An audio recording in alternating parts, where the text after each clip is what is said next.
just thought I'd take a short break just to let you know about becoming a Breakout Bestie. So we've launched a brand new subscription service for the small businesses that need us in your pocket. So why do you need to become a Breakout Bestie? Well, it's just a monthly subscription that gives you access to us when you need us. There's a closed group where you can ask us any question you need. There's also an anonymous posting on, so if you've got clients in the same group, you can ask us anything and we'll get back to you. Sometimes that'll be a quick answer, other times it might be that we need a bit more of an in-depth chat. There'll also be posts and information on the latest trends, the latest strategies for social media, upcoming things from HMRC that you may have missed, just anything you need to make your life easier to run your business. You'll also have access to our client base and money off discounts and vouchers for various services we've got coming out. This is brand new, it's only just been launched, so have a look, go on our website under Besties and sign up soon.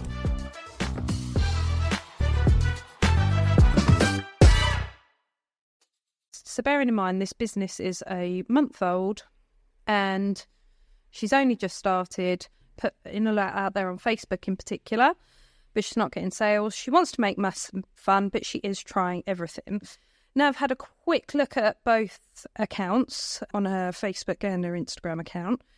Facebook is absolutely amazing. Like, you couldn't do more than what she's done. There's nothing really she could do more on in terms of her profile and business page.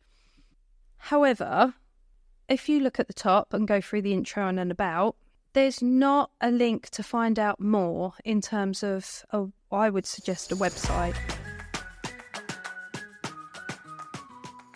Hi and welcome to Business Rainbows and Unicorns, where there's no such thing as failure if you don't try.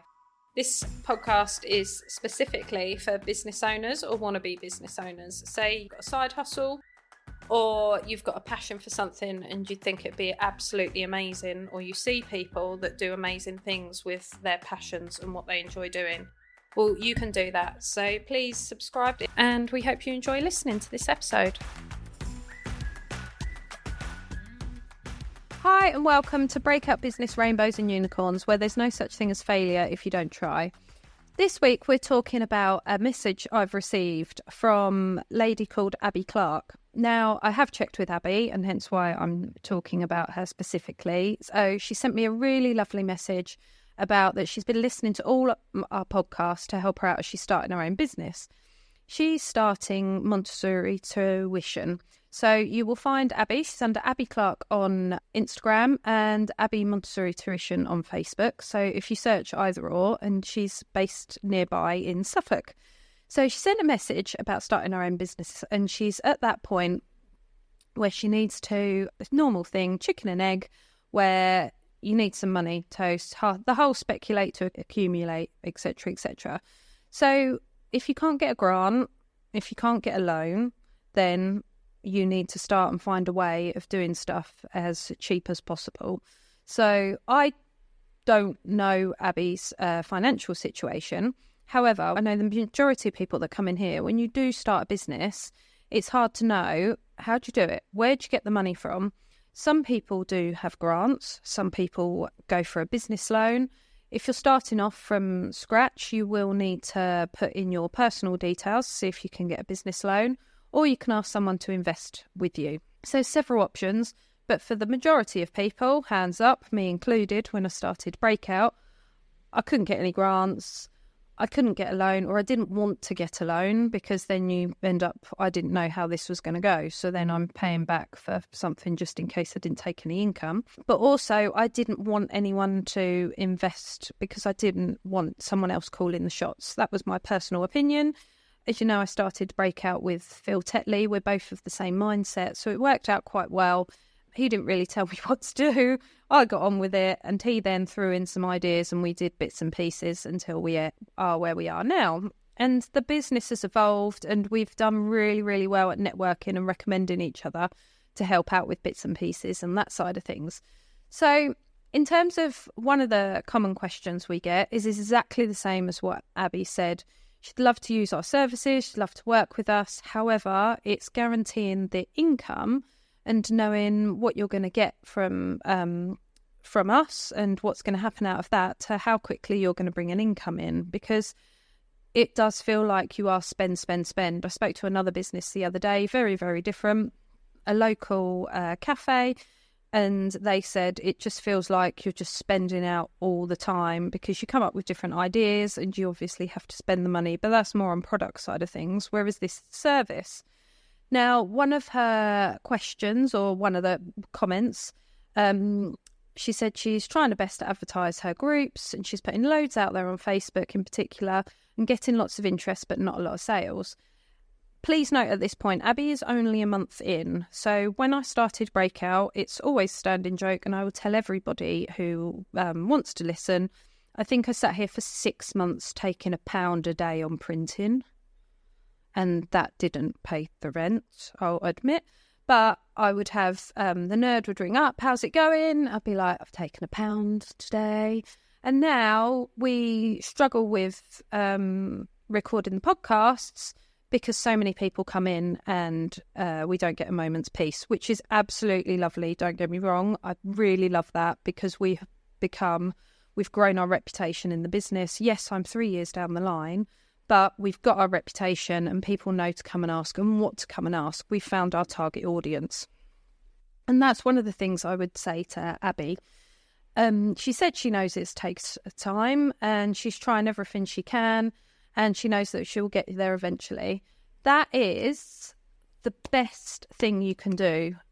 Trying everything you can and knowing that you'll get there eventually. It's another standing joke that the nerd's quite risk averse, whereas I just take all the risks possible and just see what I can throw at a wall to see what sticks. But I will always have a positive spin on it. I will always think positively and know that it will work out. It will always work out. And don't get me wrong, it should probably be another episode about what has gone wrong. However, I try not to get into that negative mindset. You do have days and nights where you'll wake up at 3 a.m. and think, oh my God, how am I going to pay my bills? Or, oh my God, I've lost a client. It's such a roller coaster, but you need to trust your service, your knowledge and your business idea, because you wouldn't have tried the idea if you didn't realise or know in your heart of hearts there was a reason and you've been asked for it and you know it's going to succeed. So Abby's mission is to make maths fun for people. Previously, I had mentioned my other half, Ben, where he had to relearn and do his GCSE maths. Is it GCSE maths? When he was doing his certificate of education. And we ended up randomly, just before his exam, we got delayed in an airport. So we sat in an airport practicing maths, which is kind of his worst place to be, but it worked. He passed and he became a plumbing lecturer at one of the local colleges. So that's where Abby is. That set the scene where she is. So I did ask, and I can do a bit of an audit and helping her out. So it might be worth you, no matter how you're listening to this, if you listen to it on your phone, on the go, not if you're driving, but if you're not and it's safe to do so, have a look at her accounts, because I'm just going to quickly go through how to help her and what I would suggest. So bearing in mind, this business is a month old and she's only just started. As I say, it was Abby Clark, Montessori tuition, and she's doing a lot, putting a lot out there on Facebook in particular, but she's not getting sales. She wants to make maths fun, but she is trying everything. Now, I've had a quick look at both accounts on her Facebook and her Instagram account. Facebook is absolutely amazing. Like, you couldn't do more than what she's done in terms of pinning certain information about her, what she does, how she teaches. There's nothing really she could do more on in terms of her profile and business page. However, if you look at the top and go through the intro and about, there's no link. There's an email, so we could email her and ask her, and she's got her events. But at the same time, which her events are held at Joy Connection, which is in Bury St Edmunds, but there's not a link to find out more in terms of, I would suggest a website. Now, anyone who knows us, so if I take, for example, I had a local gardener come in, I think I've said before, he asked me for a website, Facebook and Instagram. We actually, when we went through it, he only needed a Facebook page. I said, I can do you a website, but if you're not going to update it, then there's not much point. It will just slowly die down. And we all know the best place to put a dead body is page 2 of Google. But on Facebook, you can be recommended, you could do posts about your work, and it very, very quickly, you get that network of shares and put in groups. So we don't suggest people do stuff unless we think it's good for their business, because again, it's an investment. So one of the things I would recommend for Abby is to have her own website so people can browse, because ultimately the services Abby is offering, people will want to know more about her. She does one-to-one private tuition. She does groups for home-educated children, Montessori teaching for parents, nurseries and schools. She also said there's a resource library coming soon. So where's that going to be held? Well, actually, if I'm going to ask Abby for one-to-one private tuition, I want to see about Abby, which she has got featured on her website, and she's got a picture of her, most important if you're dealing with people. But I would ask that on a website, I can browse at my own leisure. I can see a bit more about her, what she's done, where she's worked, testimonials and reviews, so feedback from other people to read through that, and also to understand what happens in private tuition. So, for example, if I take my other half, would that work? She's put that it's teaching for parents. So how would that work? Would it be one-to-one private tuition with Ben? How would that work? Would she need it? Does it do it for a specific aim of the person wanting to learn? And the more niche you can get and the more broken down you can get into, I can help people that are doing their certificate of education, or I know someone locally who also wants to be a midwife, so they have to do the same and retake to get their GCSEs up to, I think it's, I don't know what the grading is now, but where it needs to be. But in terms of how niche and who specifically Abby works with. And that's where a website can have all of that detail, but also then can lead through some of the posts on Instagram and Facebook to say what she does. And then it's easier to share in groups. So, for example, she's done a post about come and have a play with me, and then you can go to her to talk about maths. What would you want to know? How would you wish? So put in the comments, and I say this, she posted this 3 minutes ago, so but she does a Montessori Monday, so there's different bits that she does. However, it's niching it down and having, once you've got that website of content, then it's easier to drive the posts from Instagram and Facebook to that, and it just becomes a bit more cohesive, coherent. So she's talking about, or she's able to talk about, each one of those services, whether she focuses on one-to-one private tuition and that age or that person who she wants to aim for that. The more you can do that, the better, because then you're specifically talking to your audience. Then you share in the local groups, and what you want to aim for is that we'll all know in our local village and town groups is that actually people posting up, does anyone know a tutor for so-and-so? My child, I am this age, that age, I want, and then it's specifically for maths as well. So to make sure that she's being tagged, she's the first tag, and then she builds up this network of people that are all tagging her. Oh yeah, I've used Abby, Abby's taught my child, wherever it might be. So you've built up that network of contacts, and that's where Facebook can really, really help. In terms of Instagram, again, it's really, really good in terms of straight away, I can see she's a tutor, that she's a specialist, and she offers group classes. However, then the link is to Joy Connections. That's brilliant because that's where her classes are. But I click on that and then I look, it's age 6+ because my daughter's over 6. It just comes up about mindfulness. It doesn't come up about mini minds. So it's not specifically, that link isn't specifically for Abby. It's brilliant that she's promoting Joy Connection and that's something she's part of. However, again, even if it's a landing page of your own website or links to other posts about what she does in different sessions, but again, it's niching down and being specific. And that is where a link tree works really, really well. So you'll see them when you've clicked on them yourself in Instagram, you think you're going to someone's website, but Linktree comes up, but it might say one-to-one private sessions, groups for home education or just home education, Montessori teaching, and a resource library. So straight away, you've got a list and you can specifically click on exactly what you're there for. So again, it's niching it down and getting to where you need it to be. And then you have the Joy Connection link, but you put links to her specific classes. I have, which is what she's done on Facebook, so replicate that on Instagram, so pin to the top or have in the highlights, all about her, so all about me, what I do, what I am, all my experience, why I'm an expert in what I do, and just all of that. Because if you think your highlights at the top, which are your pinning your stories, so they don't disappear in 24 hours, they're there. She's got behind the scenes, babies, philosophy, maths. So it's adding those things to it to be able to someone to have a look, because they will. By the time they're on your profile, they want a menu of who you are, what you offer, and how you can, most importantly, how you can help them. Everyone's on your profile because they want to know what's in it for me. What are you going to give me? And then it's what is Montessori? Hands up. I don't know. Don't know. Haven't a clue. I spoke to a mutual friend who knows Abby the other day. She knew, she was talking about it, but it's got to the point where I don't want to publicly ask.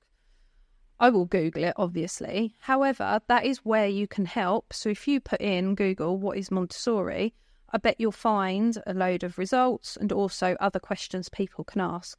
That is essentially your SEO. So if you've done a post of what is Montessori and explained it for someone like me, who is worried to ask because people don't like asking questions publicly.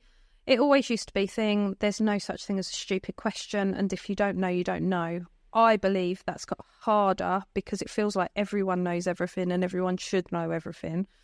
So when you're in a circle and you don't know, it only takes that slight worry that someone's going to go, oh my God, you don't know that, really? And you just don't. And I get it exactly the same in here. Still, it's a bit like Facebook, the number of people that are setting up private profiles instead of a business page for their business, and they just can't understand why that just doesn't work. However, I, hands up, will never recommend ask a business to be a friend. I'll follow their page, but brain space, that just doesn't work for me. So again, it's that mindset. So doing a post about what is Montessori, what is it? What does it mean? Again, what's in it for me? Why should I be interested in it? And then going through the posts, it's asking questions. So if you scroll down a grid, most people won't look further than your top 9 most recent posts on an Instagram grid, normally apart from your competitors.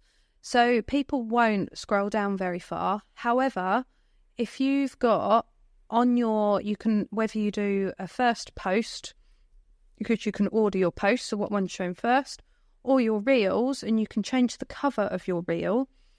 Ultimately, you want that text, either your face and that text, to explain what that post and what that reel is about. So questions are always a good one. If you're going to answer a question, so like, for example, what is Montessori?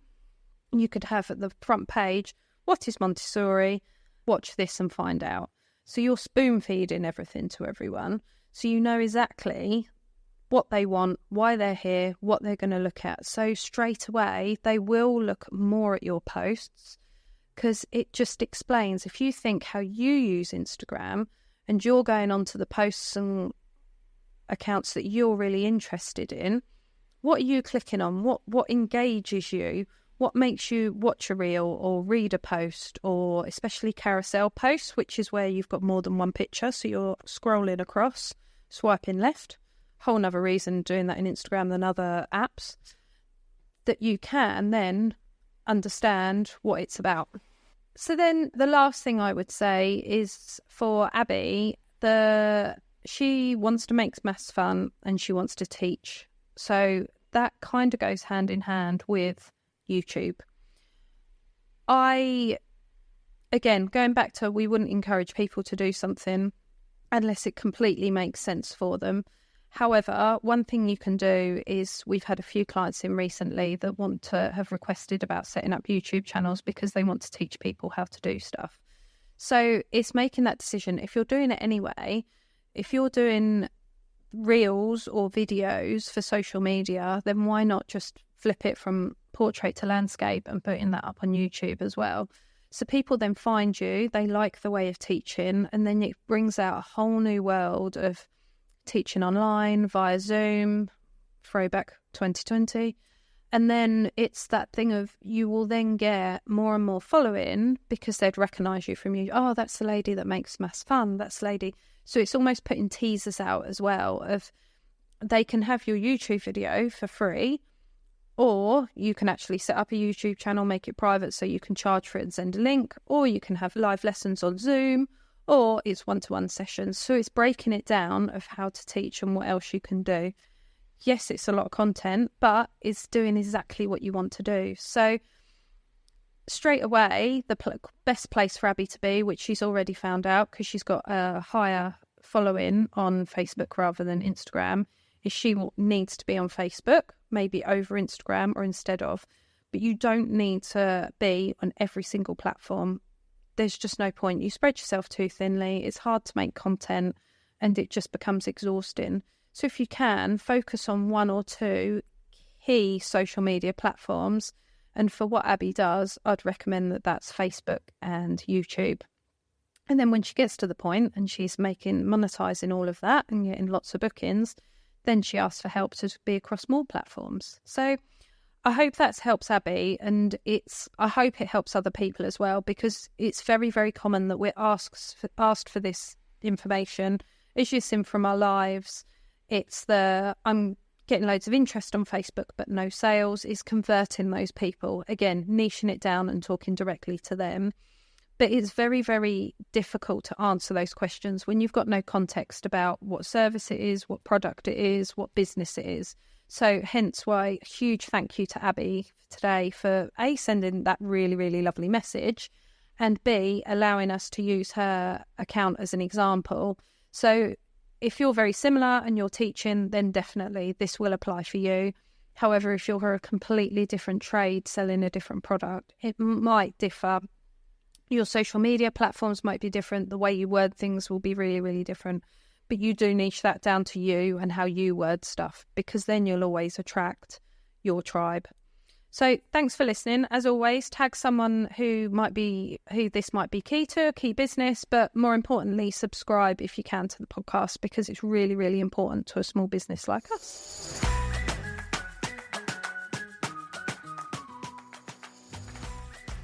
Thanks for listening to this episode. We really hope you've enjoyed it. If you have, please share with a friend who you think needs a bit of help with starting a business, or even their small business which they've already got going. Please like and subscribe to our podcast, which always helps a small business or small podcast like us. And check the show notes. We all have everything in there relating to the episode which you might need, might want to read, and links to anyone we've interviewed and certain subjects we've spoken about. And thanks for listening.